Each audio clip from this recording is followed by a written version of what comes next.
we detailed a lot of guys through OTAs. We kind of went through and it was like, oh, this guy popped, this guy popped. But let's go a little bit deeper. Who are some other people that popped out there in the OTAs?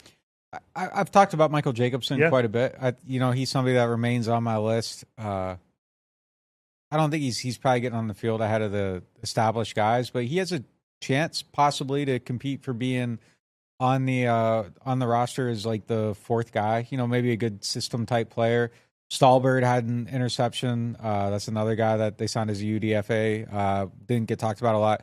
Actually got paid a decent little amount too. I thought that was interesting. Right after you put that out, what he got paid right after he had that good practice moment. Yeah, one of the higher guys in terms of guaranteed money. The thing I would say about that, though, is everyone always looks at that list and they're like, oh, well, this guy's going to make the team. They don't care if they burn $235,000. Like $235 guaranteed to get Hulker into your camp. That doesn't guarantee him a spot on the team at all. Like that's just the price to get the first look at him, and that's cheap. Like that's money.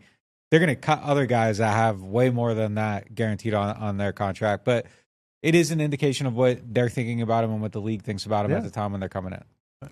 Yeah, Stallbird, I was going to mention a linebacker position. Anthony Orji, who last year was a guy who made a lot of money and then stuck around on the practice squad all year as an undrafted rookie.